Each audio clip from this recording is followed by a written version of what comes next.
Friends, स्वागत है आप सबका आपके अपने YouTube channel only UPSC and state PSC में।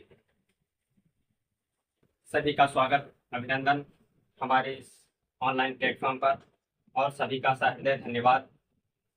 आप सब बिना लाइक किए, सब्सक्राइब किए, शेयर भी कर रहे हैं, इसलिए आगे वीडियो बना रहे हैं। ठीक है, स्टार्ट करते हैं हम लोग। यहाँ ये हम लोग भारत का जो करिकुलम मैंने डिसाइड किया था, जिसमें पहला चैप्टर हम लोग अभी कर रहे हैं। भारत की भौगोलिक परिचय, अवस्थिति और विस्तार। इस पहले चैप्टर के अंदर कुछ सब पॉइंट बांटे थे, डिवाइड किए थे। उस डिवीजन के तहत कुछ ये फोर्थ पॉइंट आज हम लोग देखने वाले हैं, जिसमें भारत का समुद्री विस्तार और हिंद महासागर के बारे में। हिंद महासागर के बारे में खैर कुछ ज़्यादा नहीं, बस केवल इतना समझना है हम लोगों को कि हिंद महासागर कहाँ से कहाँ तक अवस्थित है, हिंद महासागर की सीमा क्या है, उसके बाद में दक्षिण महासागर है और किस तरीके से हिंद महासागर है और वह भारत के लिए कुछ महत्वपूर्ण भूमिका निभा रहा है, ये चीज जानेंगे। इसमें पहला पॉइंट यहाँ हम लोग स्टार्ट करते हैं, भारत का समुद्री अधिकार। भारत का समुद्री अधिकार, जिसमें सबसे पहले मैंने यहाँ पर लिखा है अनक्लोज, UNCLOSE, अनक्लोज। इसका U stand for United nation, C stand for convention law of C, United Nation convention and law of सी।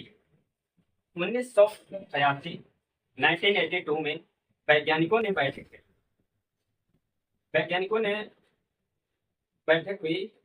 बैठक हुई, जिसमें यह डिसाइड किया गया कि किस तरीके से भारत या किसी अन्य देश का सागर में किस हद तक, कहां तक अधिकार क्षेत्र माना जाएगा।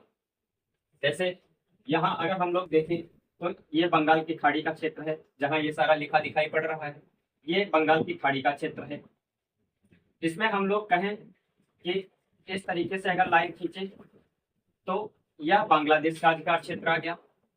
वहीं इसके इधर भारत का अधिकार क्षेत्र है, जहां हम लोग उसमें सागर या खाड़ी या महासागर जो भी हमारे पास में स्थित है, उसमें हम लोग उपस्थित संसाधनों का किस तरीके से और किस हद तक उनका दोहन कर सकते हैं, उनको निकाल सकते हैं, उनका यूज कर सकते हैं। ये चीज समझाने के लिए अंतरराष्ट्रीय स्तर पर, इंटरनेशनल लेवल पर वैज्ञानिकों की एक बैठक हुई और यह नियम बनकर आया 1982 में, जिसमें यह बताया गया कि जो कुछ इस तरीके से आधार रेखा, प्रादेशिक समुद्री रेखा, अविच्छिन्न मंडल, संलग्न क्षेत्र या कॉन्टिजियस जोन और अनन्य आर्थिक क्षेत्र, एक्सक्लूसिव इकोनॉमिक जोन, कुछ ये पार्ट बांटे गए। इसमें कुछ अलग अलग अधिकार दिए गए जो हम लोग यहाँ देखने वाले हैं। जैसे पहले मैंने बनाया, ये भारत की कुछ सीमा ब्लैक लाइन से दिखाई गई है। वह सीमा हम लोगों को दिखाई पड़ती है क्योंकि हम लोग उसे बहुत ज्यादा ऊंचाई से या दूर से देखते हैं। कि जैसे ये इतना बड़ा मैप लगा हुआ है, इसमें मैंने पूरी लाइन खींची तो उसमें कितना उठाव या बाहर की तरफ निकला हुआ है, अंदर की तरफ घुसा हुआ है, यह चीज हमें अनुमान नहीं लगता। तो इसी में कहीं छोटे प्रायद्वीप, यह प्रायद्वीपी भारत लिखा हुआ है, तो प्रायद्वीप का मतलब यहाँ समझें। प्रायद्वीप वह भाग होता है जिसके अरब सागर, यहाँ हिंद महासागर और इधर बंगाल की खाड़ी, ये तीन तरफ से जल क्षेत्र से घिरा हुआ है।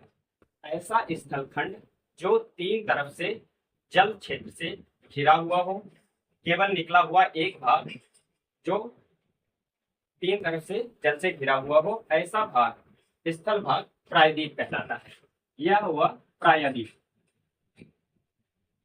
तो यह जैसे पूरा बड़ा सा देख रहे हैं हम लोग, यहाँ बड़ा सा दिखाई पड़ रहा है, तो इसे पूरा प्रायद्वीपीय भारत बोल दिया गया। इसी में कुछ छोटे छोटे प्रायद्वीप हैं। छोटे छोटे प्रायद्वीप कहने का मतलब, जैसे यहाँ हम लोग एक सीधी लाइन की जैसे देखते हैं, यह सीधा नहीं है, इसमें कहीं बाहर की तरफ ऐसे निकला हुआ है, फिर अंदर की तरफ गया हुआ है, फिर अंदर की तरफ गया, फिर बाहर की तरफ गया, कुछ इस तरीके से बाहर की तरफ निकला हुआ है। यहाँ बाहर निकला हुआ, फिर अंदर गया, फिर बाहर गया, फिर अंदर गया, कुछ इसी तरीके से टेढ़ी मेढ़ी तटीय रेखा है। कहीं आधा किलोमीटर अंदर की तरफ गए, फिर ऐसे घूम के बाहर की तरफ चले गए, कुछ इस तरीके से कटा फटा तट है। इस तट को सीधी रेखा से बाहरी क्षेत्र पर, जैसे इसका ये क्षेत्र है, यहाँ देखें, जैसे ये एक ऐसे बाहर निकला हुआ है, दूसरा फिर बाहर निकला हुआ है, तीसरा फिर बाहर निकला हुआ है। इसको बाहरी सीमा को मिलाने वाली रेखा एक खींच लिए। यह एक काल्पनिक रेखा हम लोग खींचे, यह कोई रेखा है नहीं, बस इस नियम के तहत कि तट के नापा कैसे जाएगा, उसके माप किस तरीके से होगी, इसलिए एक आधार रेखा या काल्पनिक लाइन मानते हुए एक आधार रेखा खींचती है, जिसमें इसके अंदर जो जल क्षेत्र है उसे आंतरिक जल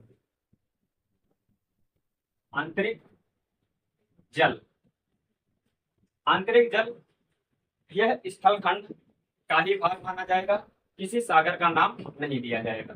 इसके बाहर अब हम लोग यह आधार रेखा जो हम लोग खींच लिए एक सीधी सीधी यहाँ पर दिखाया गया है, ये तट जो है हमारा, मैंने पश्चिमी घाट या पश्चिमी तटीय मैदान के सहारे तटीय भाग पर, जिसमें मैंने इस तरीके से पार्टीशन करके दिखाया है। आधार रेखा कुछ इस तरीके से हम लोग एक सीधी रेखा देखते हैं जो ब्लैक कलर से दिखाई पड़ रही है। फिर तट या कोस्टल रीजन कटा फटा दिखाई पड़ रहा है, उसको फिर मैंने एक ब्लू लाइन से मिलाया है, जिसे आधार रेखा, यह ब्लू लाइन जो है जो बाहरी तट को मिला रही है वह आधार रेखा, और इसी आधार रेखा के अंदर जो भी जल क्षेत्र हो जाएगा वह आंतरिक जल क्षेत्र कहलाएगा। वहीं दूसरा प्रादेशिक समुद्री सीमा या क्षेत्रीय विस्तार सागर, इसे टेरिटोरियल सी बाउंड्री बोलते हैं, जिसे मैंने यहाँ इस चिन्ह के साथ दिखाया है, वह यहाँ दिखाई पड़ रहा है कुछ इस तरीके से ऐसे। आधार रेखा से लेकर के, आधार रेखा को 0 किलोमीटर या 0 समुद्री मील से कहेंगे, समुद्र में है इसलिए समुद्री मील का उपयोग करेंगे। तो 0 किलोमीटर या 0 समुद्री मील आधार रेखा की दूरी कितनी है, 0 समुद्री मील या 0 किलोमीटर। वहां से यह प्रादेशिक समुद्री सीमा या टेरिटोरियल सी बाउंड्री आई 12 किलोमीटर, 12 किलोमीटर नहीं, सॉरी 12 नॉटिकल मील, 1.8 समुद्री मील, 1.8 किलोमीटर बराबर 1.8 समुद्री मील। समुद्री मील मतलब जब स्थल खंड पर 1.8 किलोमीटर या 1.8 किलोमीटर हम लोग जब दूरी तय कर लेंगे तो वह समुद्र में कहलाएगी 1 किलोमीटर। समुद्र में 1 किलोमीटर समुद्री मील के हिसाब से होगी। कुछ 12 समुद्री मील तक आधार रेखा से यह है क्षेत्रीय विस्तार सागर या टेरिटोरियल सी बाउंड्री, यहाँ तक। और इसे किलोमीटर में अगर कहें तो 21.6 किलोमीटर, 21.6 किलोमीटर। यह किलोमीटर में भी पूछा जा सकता है, समुद्री मील में भी पूछा जा सकता है, हमें दोनों आंकड़े याद रखने हैं। इसमें हमें लगभग सभी तरीके के अधिकार प्राप्त होते हैं। यह सीमा केवल भारत के लिए ही नहीं है, किसी भी देश के लिए जिसका तट सागर, महासागर या किसी जलीय क्षेत्र से लगा हुआ है, तो उसका कितनी दूर तक अधिकार क्षेत्र होगा, यह चीज डिवाइड करने के लिए United Nation convention and law of sea के तहत यह नियम बनाया गया कि कहां तक कितना अधिकार दिया जाएगा। आधार रेखा के अंतर वह तो जल क्षेत्र माना ही नहीं जाएगा, वह आंतरिक जल कहलाएगा, लेकिन स्थलखंड का भाग होगा। उसके बाद यह आया प्रादेशिक समुद्री सीमा, टेरिटोरियल सी बाउंड्री, जो 12 समुद्री मील तक है, और किलोमीटर में कहें तो 21.6 किलोमीटर तक। इसमें हमें लगभग लगभग सभी प्रकार के अधिकार प्राप्त होते हैं। इसमें हम सभी तरीके का संसाधनों का उपयोग कर सकते हैं। इसमें मछली पालन किया जा सकता है, मछलियों का दोहन किया जा सकता है, मछलियां निकाली जा सकती हैं, या हम किसी प्रकार की खेती भी कर सकते हैं। इसमें लगभग लगभग हर प्रकार की हमें सुविधाएं प्राप्त होती हैं। पूरी तरीके से एकाधिकार वाला क्षेत्र कहलाता है, जिस क्षेत्र में पड़ेगा। वहीं दूसरा आता है अविच्छिन्न मंडल, संलग्न क्षेत्र या कॉन्टिजियस जोन। कॉन्टिजियस जोन यह आधार रेखा से लेकर, यहां से फिर से मानेंगे इसकी लंबाई, इसकी दूरी यहां से लेकर के फिर से आधार रेखा से ही माना जाएगा, आधार रेखा से ही माना जाएगा। इसकी दूरी जो मापी गई है वह आधार रेखा से और यहाँ 24 समुद्री मील तक मानी गई। समुद्र की तरफ बढ़ते हुए चले जाएं, 24 या 24 समुद्री मील तक चले जाएं, तो यह आएगा अविच्छिन्न मंडल या संलग्न क्षेत्र या कॉन्टिजियस जोन।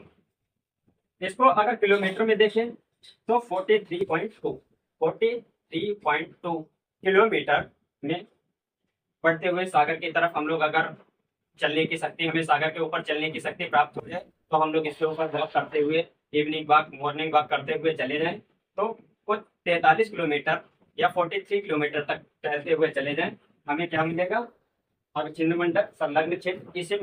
इसमें हमें हर तरीके का सीमा शुल्क, अगर इसमें कोई दूसरे देश का जहाज इसमें एंटर करता है तो उस पर सीमा शुल्क लगाया जा सकता है।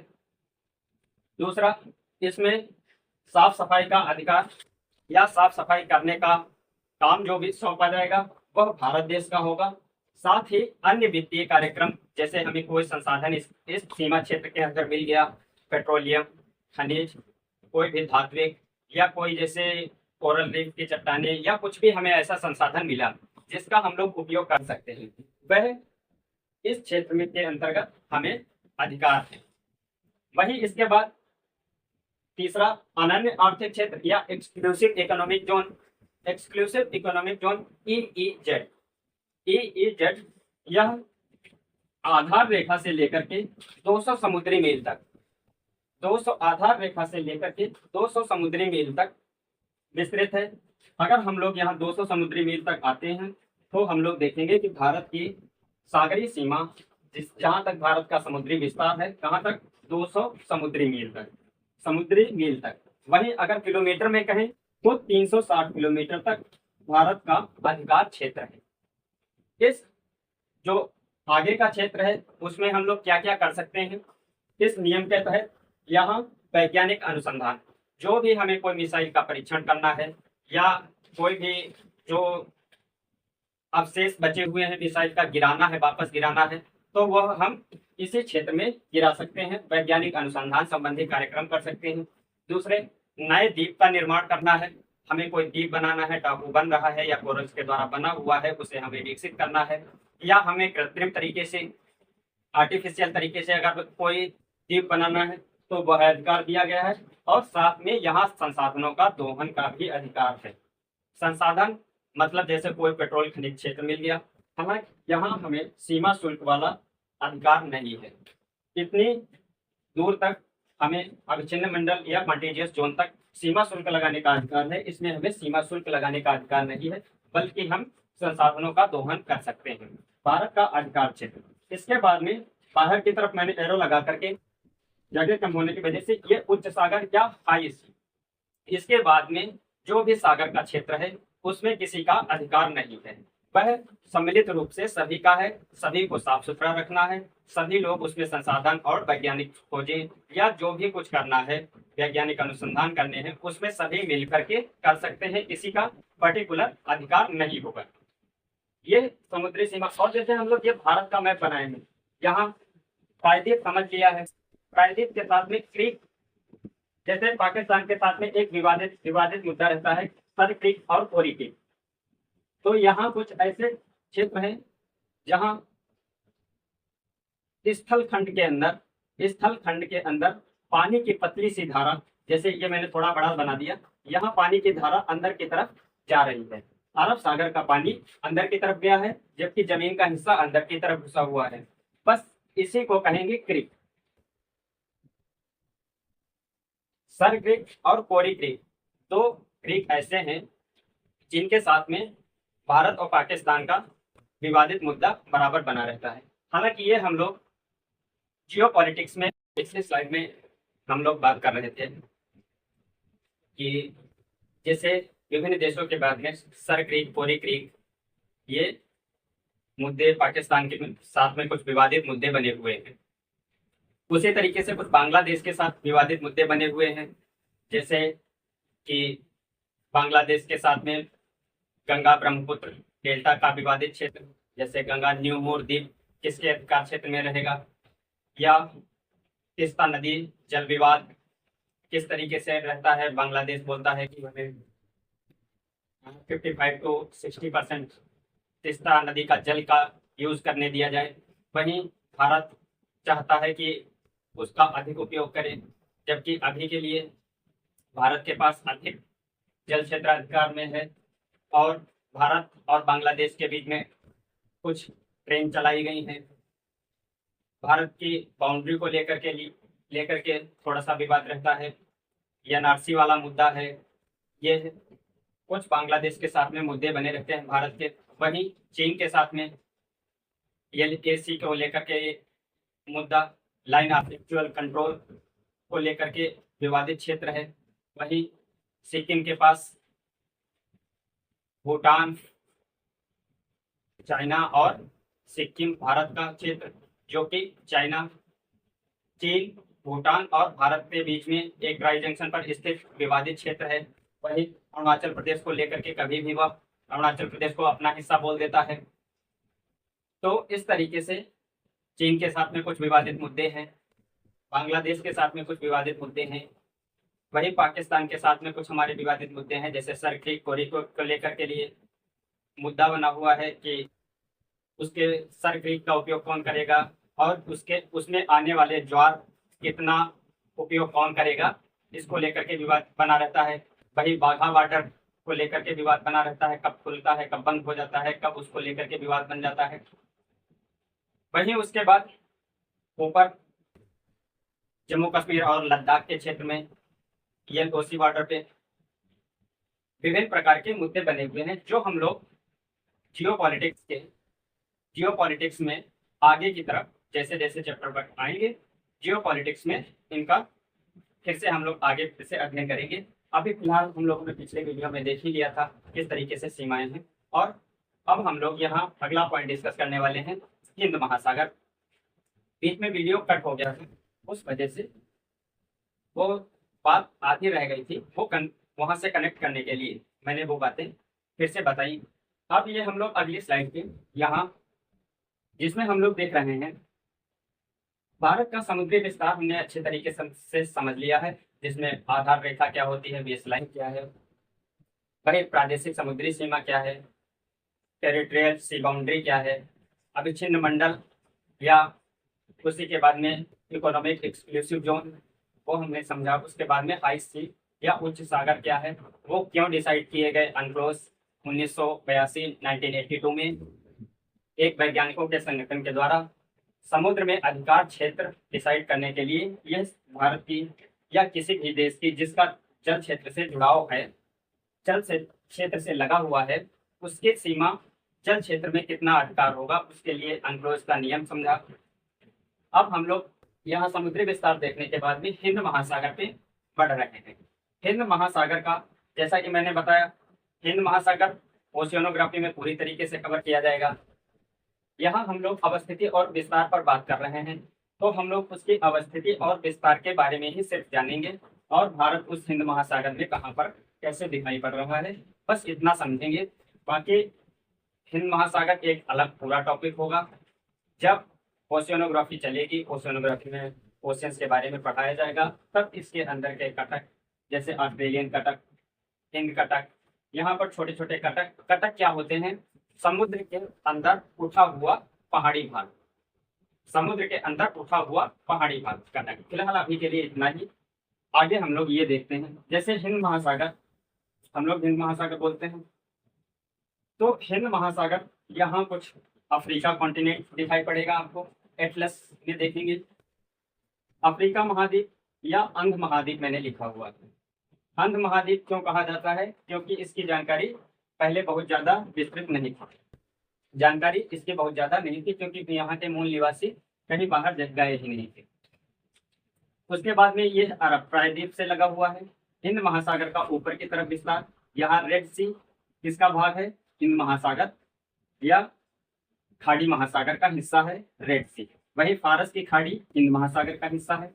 ये हमारा प्रायद्वीपीय भाग ऊपर की तरफ ऐसे दिखाई पड़ेगा। अरब सागर यहाँ पाकिस्तान, ईरान पाकिस्तान होते हुए ये भारत का। फिर इंडो चीन का प्रायद्वीप दिखाई पड़ेगा, जिसमें इंडोनेशिया द्वीप समूह है, और ऊपर ऊपर की तरफ चीन स्थित है। यहाँ कुछ इसके पास में अरापुरा सागर, तिमोर लिस्ते सागर, छोटे छोटे सागर भी दिखाई पड़ेंगे, जैसे यहाँ अरब सागर और इधर बंगाल की खाड़ी, छोटे छोटे सागर और खाड़ी अवस्थित दिखाई पड़ेंगे। ऊपर का नॉर्थ का ये हो गया, ऊपर का हिंद महासागर इस तरीके से है।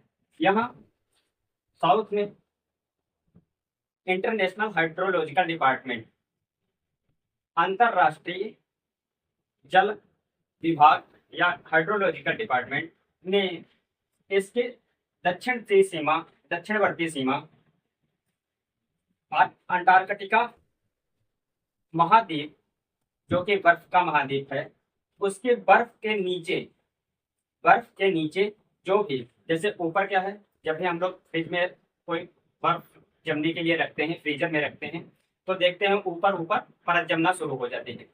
तो कुछ इसी तरीके से कॉन्टिनेंट की जो बर्फ है वो ऊपर ऊपर जल में ऊपर ऊपर फैली हुई है, जबकि अंदर की तरफ गर्म जल क्षेत्र स्थित है। वो जो अंदर तक जल क्षेत्र स्थित है, वहां तक हिंद महासागर का ही जल माना जाता है। जबकि आप ये समझेंगे, अंटार्कटिक महासागर कोई महासागर नहीं, अंटार्कटिका या दक्षिण सागर, अब हम लोग भले ही कह देते हैं दक्षिण सागर, लेकिन यहाँ कोई महासागर नहीं है। ये हिंद महासागर ही बर्फ के नीचे जहां तक जल क्षेत्र है और वह गर्म है, गर्म जल क्षेत्र जहां तक अवस्थित है, वह हिंद महासागर की दक्षिणतम सीमा है। नीचे आर्कटिक महासागर, आर्कटिक महाद्वीप अवस्थित है, अंटार्कटिक महाद्वीप अवस्थित है। ये इसकी दक्षिण सीमा हो गई, ये हिंद महासागर है। हिंद महासागर में मैंने ऊपर की तरफ लिखा हुआ है खाड़ी महासागर।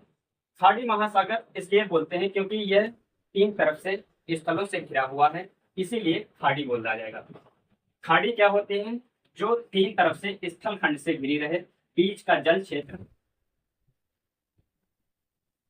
3 तरफ से स्थल खंड हो और बीच में जल क्षेत्र रहे, वह खाड़ी कहलाती है। तो इसमें हम लोग देखें, यहाँ से ये स्थल खंड ही दिखाई पड़ेगा आपको। यहाँ थोड़ा क्षेत्र ऐसा है जिससे निकला जा सकता है, बाकी यहाँ लगभग आपको स्थल खंड या भूभाग ही दिखाई पड़ेगा। तो यहाँ केप ऑफ गुड होप से लेकर के यहाँ ऑस्ट्रेलिया का एक प्रायद्वीप है, ऑस्ट्रेलिया का लुबियन प्रायद्वीप। लुबियन प्रायद्वीप, जो प्रायद्वीप मैंने बताया था, जल की तरफ बाहर निकला हुआ हिस्सा, तो इसे मिला दे अगर, यहाँ केप ऑफ गुड होप ये क्यों कहा जा रहा है? यहाँ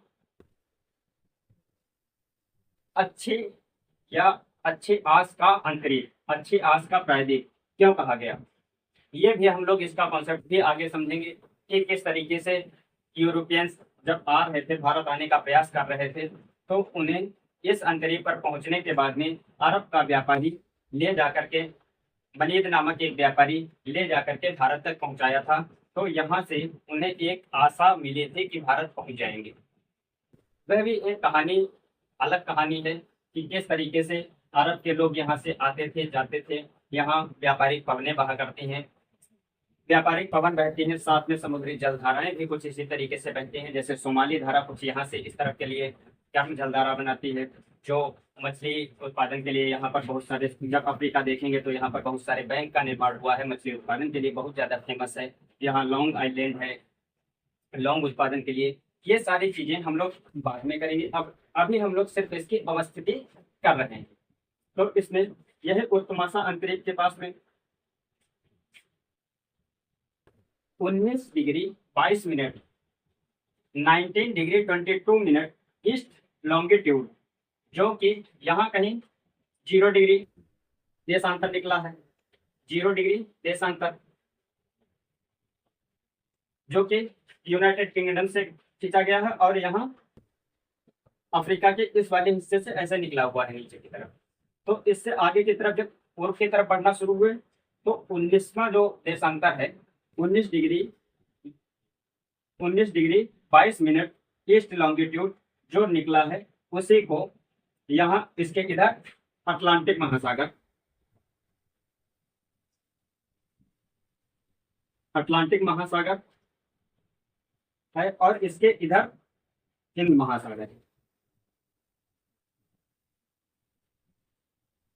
ये 19 डिग्री के इधर अटलांटिक महासागर, इसके इधर हिंद महासागर। ये हम लोग यहाँ जल में कोई बंटवारा नहीं है, सब सेम ही दिखाई पड़ेंगे, लगभग सेम ही दिखाई पड़ेंगे। बस जलधाराएं कुछ इस तरीके से यहाँ यूटर्न हो जाती हैं, घूम जाती हैं, अटलांटिक महासागर की धाराएं अलग हो जाती हैं। इसीलिए हम लोगों ने इसको एक आइडियल मानते हुए और इसको बोल दिया कि ये वाला क्षेत्र है। बल्कि ऐसा कुछ खास नहीं है कि इस तरफ का जल इधर नहीं जा सकता है, जल यहाँ पर कोई दीवार खड़ी कर दी गई है, ऐसा कुछ नहीं है। बस हम लोगों ने अपने समझने के लिए, यहाँ से बंटवारा करने के लिए, ये हम लोगों ने देशांतर को एक इसकी पश्चिमी सीमा, हिंद महासागर की पश्चिमी सीमा है, जो कि 19 डिग्री 22 मिनट ईस्ट लॉन्गिट्यूड से लेकर के यहाँ तस्मानिया है। तस्मानिया यह एक द्वीपीय देश है। यहाँ ऑस्ट्रेलिया के अधिकार क्षेत्र का क्षेत्र तस्मानिया द्वीप है। यहाँ कोई 147 ईस्टर्न लॉन्गिट्यूड तक एक देशांतर निकला हुआ है। उस देशांतर को हम लोगों ने हिंद महासागर की पूर्वी सीमा माना है। वो डिसाइड किसने किया है? International hydrological department. यह अंतरराष्ट्रीय लेवल पे हिंद महासागर का बंटवारा कुछ इस तरीके से किया गया है, जिसमें इसकी पश्चिमी सीमा 19 डिग्री 22 मिनट को माना गया है और पूर्वी सीमा 147 या 147 ईस्टर्न लॉन्गिट्यूड माना गया है। यह हिंद महासागर पूरा हो जाता, लेकिन यहाँ इसे खाड़ी महासागर, इस रेखा के सहारे, काल्पनिक रेखा के सहारे खाड़ी महासागर कहा जाता है। खाड़ी महासागर क्यों कहा जाता है? क्योंकि यह तीन तरफ से स्थलखंड से घिरा हुआ दिखाई पड़ता है। इसमें कुछ इस तरीके की गतिविधियां नहीं होती जो नुकसान है, क्योंकि यह स्थल से घिरा हुआ है। इसमें कोई भी अप्रभावकारी चक्रवात वक्रवात की संख्या कम ही रहती है। और ऊपर का तो सबसे इंपॉर्टेंट है, जहाँ ये रेड सी और फारस की खाड़ी, यह अरब सागर, बंगाल की खाड़ी, और यहाँ मलक्का जल संधि, यहाँ अराकुरा सागर, यहाँ कहीं देखेंगे तिमोर सागर। ये छोटे छोटे सागर जो कि विभिन्न देशों के लिए संसाधन, हर तरीके के संसाधन, खनिज संसाधन और फिशरीज के लिए बहुत ज्यादा उपयोगी होते हैं। कुछ ये हम लोगों ने हिंद महासागर की अवस्थिति को समझा, उसमें हम लोग यहाँ भारत की अवस्थिति को समझे। और पिछले स्लाइड में हमने देखा भारत का समुद्री विस्तार। समुद्री विस्तार भारत का समझ दिया था, जैसे किस तरीके से समुद्री विस्तार उसका है। दूसरा, जैसे मैंने बताया कि देशों के साथ में श्रीलंका भारत के साथ में यहाँ अवस्थित दिखाया जाता है। जहां कहीं भारत दिखाया जाएगा वहीं साथ में श्रीलंका अवस्थित दिखाया जाएगा, जरूर दिखाया जाएगा। क्यों होता है? क्योंकि उनका समुद्री सीमा डिसाइड भी नहीं करी गई है, इंटरनेशनल लेवल पे सीधे ऐसे करके दिखा दिया गया है कि यहाँ से श्रीलंका को भारत का हिस्सा या भारत का भाग मान करके ही उसमें 200 नॉटिकल मील तक की सीमा दी गई है, तो उसके अंतर्गत बंटवारा नहीं किया गया। इसलिए जब कभी हम लोग देखते हैं श्रीलंका भारत के मैप के साथ में ही लगा हुआ दिखाया जाता है। ये हम लोग आज कवर किए 4 पॉइंट, जिसमें भारत का समुद्री विस्तार और हिंद महासागर। अब हम लोग आगे बढ़ेंगे, जिसमें अदर फैक्ट जो भी इस चैप्टर के तहत बच गए हैं या मैं बताना भूल गया हूं, उनको मैं एक बार देखूंगा और पॉइंट बाय पॉइंट उनको लिख करके आपको अगले वीडियो में मिलेंगे। ठीक है, थैंक यू वेरी मच।